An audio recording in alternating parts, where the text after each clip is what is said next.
What is going on, everybody? This is Gabriel Jones giving you a drop of sun any chance I get, and today we got a brand new album reaction. This one from Olivia Rodrigo called Guts, all in caps. Now here is a face that I've been eager to discuss on the channel. I still remember 2 years ago when Olivia just popped off on the music scene and made a huge impact. This all began with Driver's License, which debuted at #1 on the Hot 100 and spent 8 weeks there. Not only did she become the youngest artist to ever debut at #1, but that song broke a slew of records, including the most streams in a single day on Spotify. It was described as a Gen Z anthem, a cultural moment where they really began to make an impact on music. Eventually, she came out with Sour, which featured other hit singles like Traitor, Deja Vu, and my personal favorite, Good For You, mainly because it gave rock music a little resurgence in 2021. I swear, the Olivia Rodrigo phenomenon might be one of the biggest moments in music of the 2020s so far. It wouldn't surprise me if Gracie Abrams took a lot of inspiration from Olivia, and I mean that with the highest of praise. I have no clue what this new record is going to hold because I wasn't too jazzed about Vampire, feeling that it was too much like a show tune, but I did really enjoy Bad Idea Rights. So I'm hoping that Guts has a lot for me to enjoy. Before we get started though, I want to advise everyone to leave a like and comment for this video because the more engagement the video receives, the more likely YouTube will pick it up in the algorithm, so I thank y'all for that. Also, be sure to subscribe and hit the bell because I could use all the support in the world and it would put a huge smile on my face. So with all that out of the way, it's time to get into Guts. Track #1, All American Bitch. I don't know how I feel about saying that title, to be honest, but let's get into it.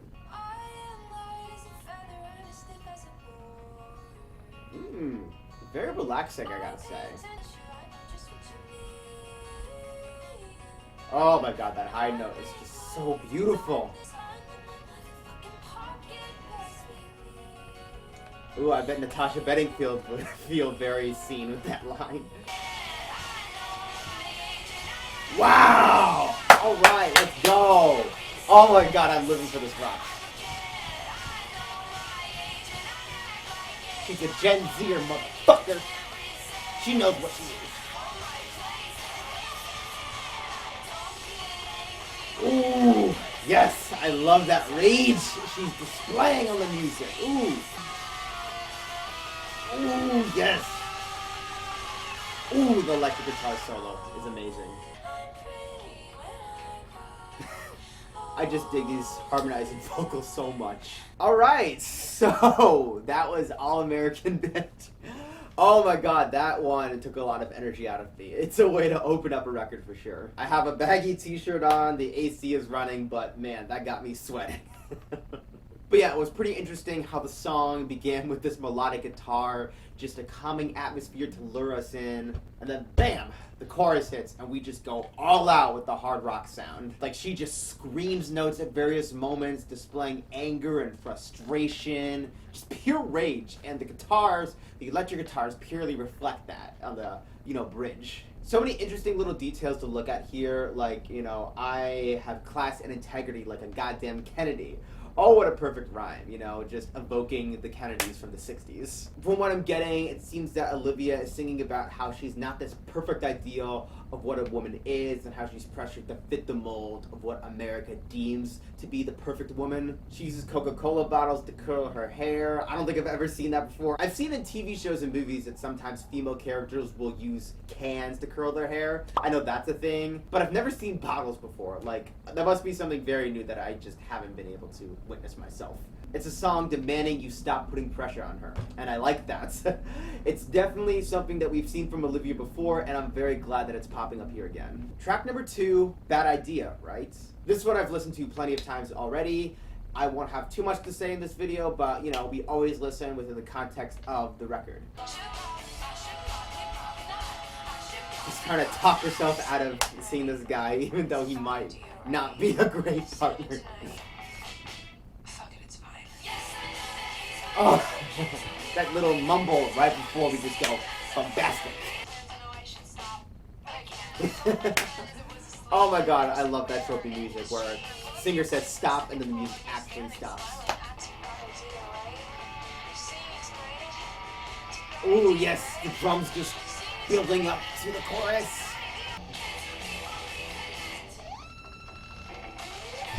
Ooh, yes. Oh, yes.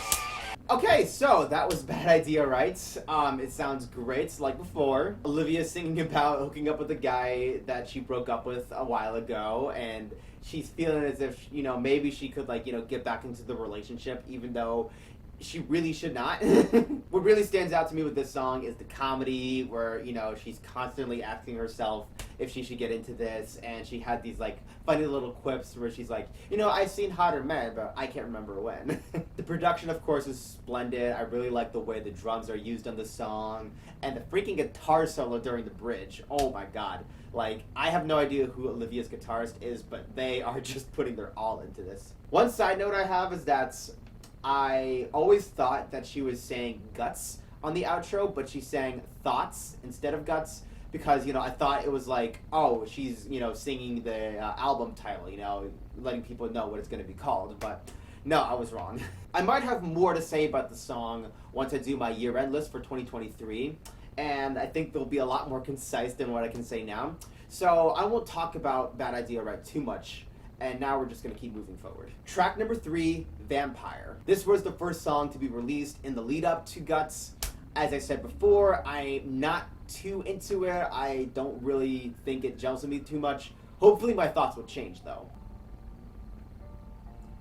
See, it's almost like the curtains are opening as we get into the big show-stopping musical. I mean, voice mixing is pretty good. Not gonna lie. I mean, cunning manipulator, you always kind of encounter those people once in a while. Woo! Just escalating the voice right there. Incredible. Ooh, yes. This is the part where she actually sinks the stake into his chest. Alright, so that was Vampire. I guess I do like it a little bit more. Me personally, I still think the writing can be a little bit clumsy and unfocused. I loved you truly, you gotta laugh at this stupidity. I don't know if I really gel with that line too much. Again, it's sort of supposed to be a musical, It's almost like you're watching Olivia on stage sing about this guy that she did not enjoy dating whatsoever. Lamenting on how two-faced he was and just really wanting to share with the world just how much she suffered. I will say that it does feel like Olivia is trying something new with this single, which honestly I don't knock whatsoever. I just think that the execution could have been a little bit better. Like this other line, you're so convincing, how do you lie without flinching? I don't know, that just, I feel like there could have been a better rhyme there. But yeah, I won't harp on Vampire too much. It's a fine single, I'm sure people love it, but just doesn't work for me too much. Track number 4, Lacy.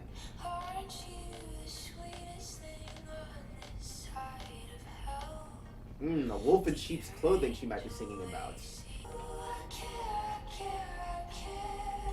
The harmonizing vocals right there are just so hauntingly beautiful.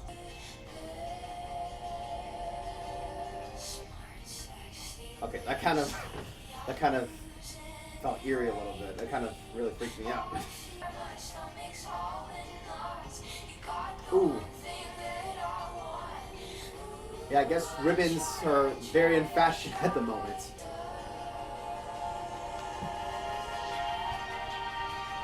Yeah, I don't know why that sort of freaks me out so much. Okay, I sort of like this bridge, really bringing me up to heaven. Alright, so that was Lacy. This, I gotta say, is an interesting song.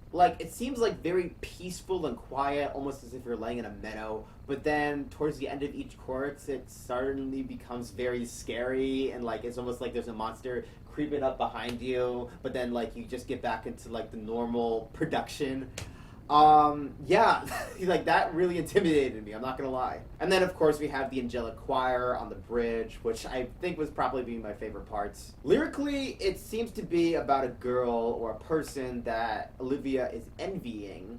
She has a lot of envy for, and I don't exactly know who Lacy is in this context. Perhaps Lacy is a childhood friend that she fell out with, and now she just looks at with such envy. From what I'm getting from the annotation, there's no specific person named Lacy. She just uses that as a name. It's just generally about the feeling of jealousy and whatnot. But yeah, it seems like an interesting song. I might have to really digest it more once I listen to it with my headphones, but yeah, pretty intriguing. Track number 5, Ballad of a Homeschooled Girl. Okay, I like how this one is starting off right now. Oh, she might be a goddamn vampire.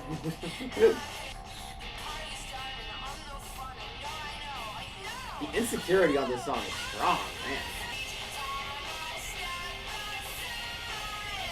Ooh, yes, I love that melody right there. Yes. Well, that ain't no problem for me. Yeah, like, she is just going all out with the 90s on this song. Like, it's like taking me back. Ooh, little tempo change right there. Now we're just kind of taking it slow. Hey, now we're back to the original tempo. Love it. Oh my god. Ballad of a Homeschooled Girl is something very unique. This shows Olivia singing about her insecurities and how she feels around other people. She's not comfortable with the way she dresses. She's not comfortable with who she's gone out with. And she doesn't feel comfortable with how strong her social skills are. This song, much like Bad Idea, right, has like a nice sense of comedy to it, you know? Lines that just make you kind of giggle here and there. It's sort of ironic since Olivia broke out onto the scene with Driver's License, which was just this emotional weight of a song. And she's able to pull off these funny little rock jams here and there. The tempo change, I gotta say, was really cool. I also really like the guitar playing. The melodies, oh my god, the melodies towards the end of the chorus were just amazing. I am curious to know if Olivia was in fact homeschooled as a kid.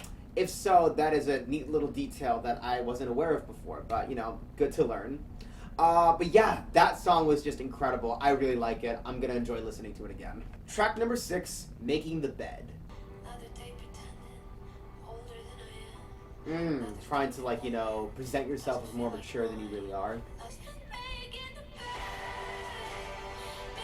Ooh, yes. We just go into this anthemic mode, and I'm sure it'll go well at stadiums.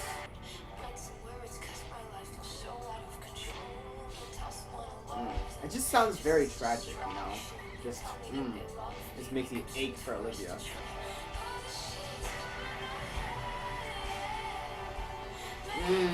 Kind of like she wants to just hide from society and just be alone by herself. And it's very gentle with its outro. Alright, Making the Bed. This is another song where Olivia is singing about her insecurities and feeling as if she has a lot of responsibility on her shoulders. She's constantly pushing away her friends, her loved ones, and she convinces herself that, oh, they're the problem, but no, it's actually her. And you know, she feels as if, you know, she needs to sort of deal with that, you know, confront that outright. This could probably just be her anxiety talking, and she's just convincing herself that all of her problems are her own faults. Or maybe she is sort of failing to communicate with people, open up, and, you know, she's kind of pushing herself to do that more.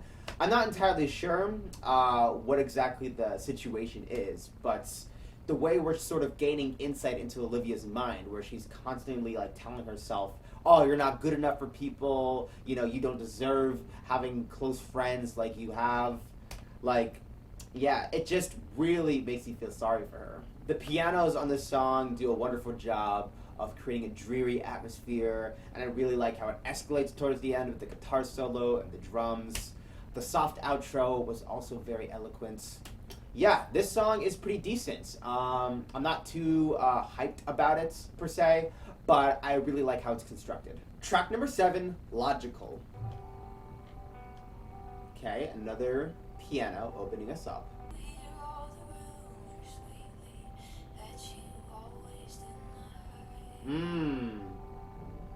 Kind of telling off no good boyfriend, I'm assuming.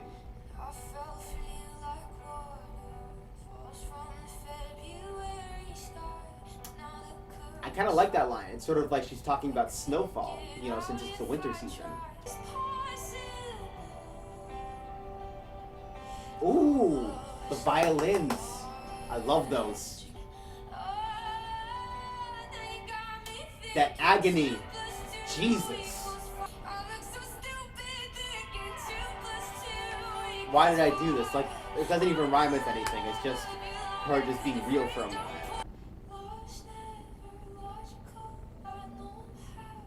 Ooh, it kind of like feels like she's going a cappella right now. Okay, so that was Logical, and yeah, that seems like a nice little piano ballad to go with the whole LP. Nothing too complex with the lyrics here. Olivia is singing about this guy who did not treat her right, was very dishonest with her, and I think he might have even cheated. Yeah, that's why she sings about how I'm sure that you and this girl are just friends. She didn't want to believe the rumors, but it turns out they were true, and this guy just played her like a fool.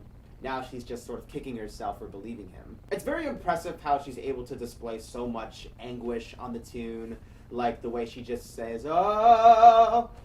Yeah, like that is just something that is incredible. Like I'm telling you, her days doing the High School Musical series, they're really paying off now. But yeah, that's all I have to say about Logical, so onward with the listen. Track number 8, Get Him Back! I feel like I'm supposed to say that with some intensity, since it's an exclamation point. Doesn't sound like you two are very compatible. Yeah, it sounds like you had some jam-packed plans, like maybe too many. Oh yeah, this is like some fun right here with the chorus. Like just, you know, chanting on the chorus.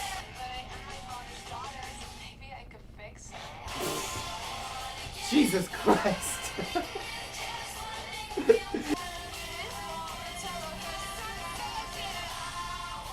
I would pay good money to see that. Yeah, that takes some balls. And I kind of like this guitar on the outro, you know, really capturing the comedic mood. Alright, so that was Get Him Back with an exclamation point. Yeah, another funny little song that Olivia gave us. She learns that this very tall guy that she went out with was making a move on her best friend. And now she has a strong mixture of emotions. I want to get him back, but I also really want to get my revenge. Honestly, I can sort of see that. When you're dating a guy who you think is the best in the world, it can be very heartbreaking when he's not exactly committed to the relationship. But you want to also hold on to that good image that you held of him so that you could feel very special. I think that's probably what we're seeing Olivia confront on this song, which apparently was composed by Alexander23, who I know is a very hot producer. But yeah, very fun song. I really like how the drums are mixed. The chanting chorus was also a lot of fun. Yeah, this song is definitely something that I could dance around in my room to whenever I feel like it. Track number 9, Love is Embarrassing. Ooh, that fat little bass line, I gotta say, I dig it.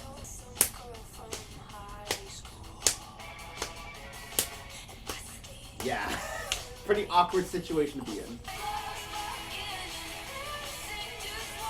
Like the rapid cymbal tapping. Bam! On point, baby. Yeah, the anguish again is just really shining through. Olivia, don't worry about that. I think Vladimir Putin is sort of to blame for that. I give up everything! Yeah, these guitar melodies, I am just so into them. Oh, they carry the song. Okay, so that was Love is Embarrassing. That song definitely has a lot of energy going on with it. Like, I was just kind of like tapping and moving around on my seat. Oh man, so great. We see another song where Olivia is kicking herself for falling for a guy who was not committed to the relationship at all and even betrayed their trust. And in this song, she kind of expresses feelings of course, embarrassment. She calls herself a loser, not worth mentioning, and she is just beating herself up so much. It's definitely something I think a lot of people can relate to, and I mean a lot, where you put so much effort into this relationship only for all of it to just go kaput. It's kind of the same theme we saw on Driver's License, where the license is supposed to symbolize all of Olivia's effort into strengthening this relationship, and then it all just falls apart. I really like the momentum this song has. The guitar riffs are great. I love the melodies. Oh my god, yeah. I dig this one. Track number 10, The Grudge. I'm assuming this won't be about the supernatural horror movie from the mid-2000s, but we can only hope. I like the echo from the pianos. Feels traumatized in a way. Not too good.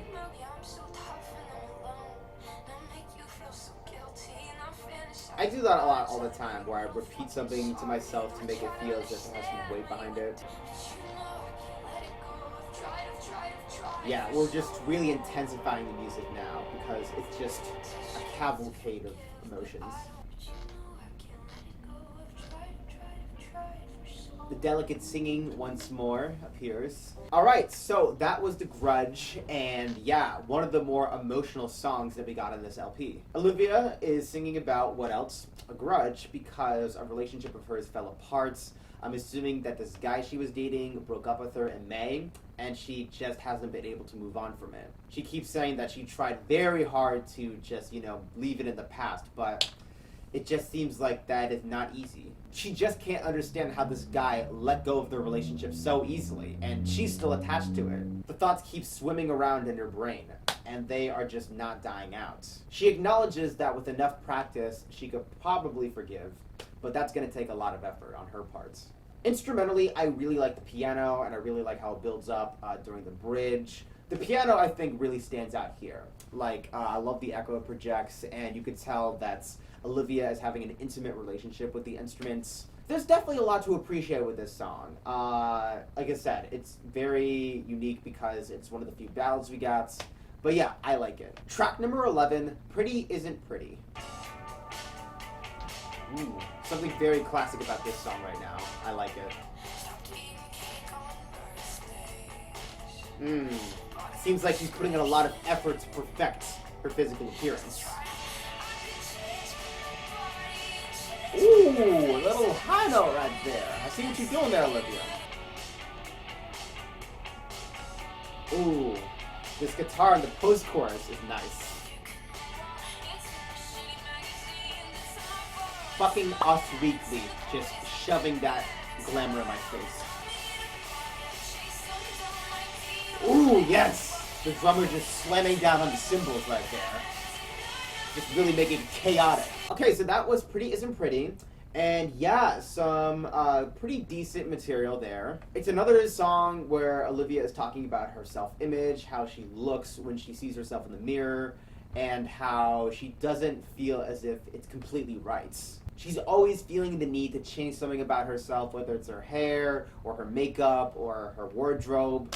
And it just gets to her. It just eats her up alive. I've heard these kinds of songs many times before. They don't do a lot for me, but I still enjoy Olivia's presentation. Really capturing the despair some kids feel whenever they talk about their self-appearance. Mostly girls. I especially love those drums towards the end, and I really do dig the guitars.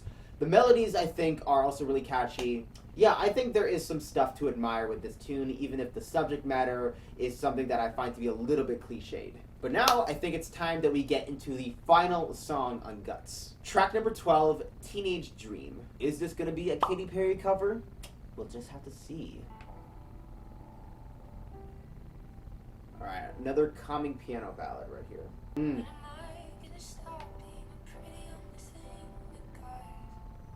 When are they just going to see me for me,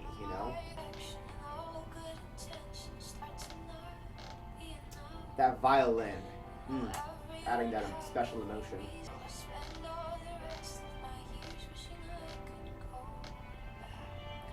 You always wish that you could have done certain things better in your past life. That choir just hits you wonderfully, I gotta say. Ooh, wow. Wow, oh my god. That just snuck up on me, holy crap. Ooh, yes! The drum roll! The fucking drum roll. I dig it. Wow.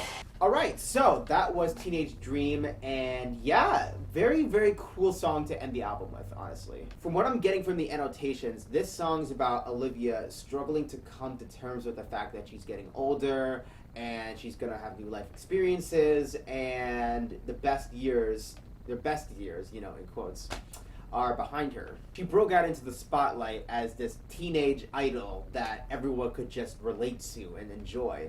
but she's realizing that what if that image just suddenly fades away and I have to morph into something completely different? Will I still be able to make money off my records? Will I have fans who still appreciate me as much as they do now? Like, I have no idea what the future is going to hold. This is probably her singing directly to her audience that she's not always going to be their teenage dream, and that eventually she's going to turn into something different, and hopefully they could probably follow her on her journey.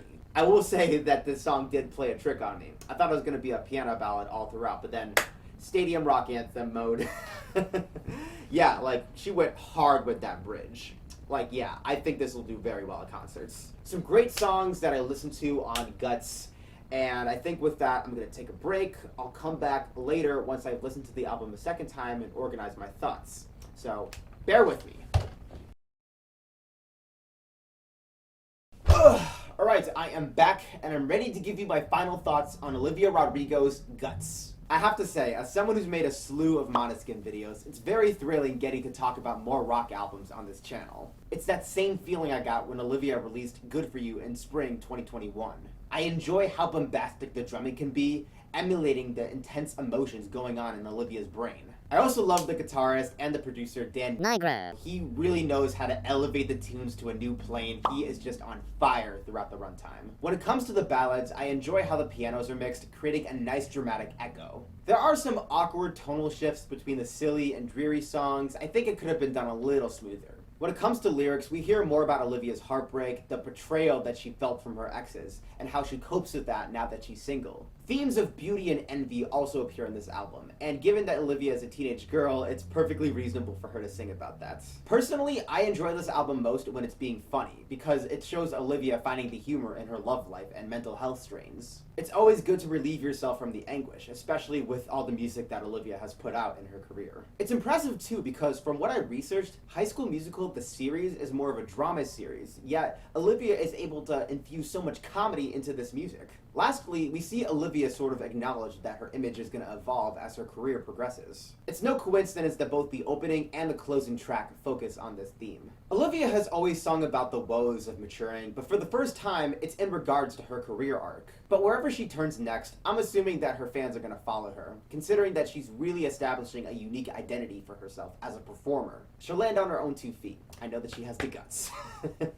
My favorite tracks would have to be Bad Idea Right, Ballad of a Homeschooled Girl, and Lacy. My least favorite tracks would have to be Logical, Vampire, and Pretty Isn't Pretty. And that ought to do it for today. Thank you guys so much for joining me on this album reaction. I had a blast with this one. I was out of energy by track 1, so hopefully you enjoyed yourselves also. If you want to follow me on social media, be sure to check out my Blue Sky, my Twitter, my Twitch, and my TikTok. Links will be in the description. And that ought to do it for today. My name is Gabriel Jones, and the sun may be setting, but I hope you were able to soak up those drops. Take care.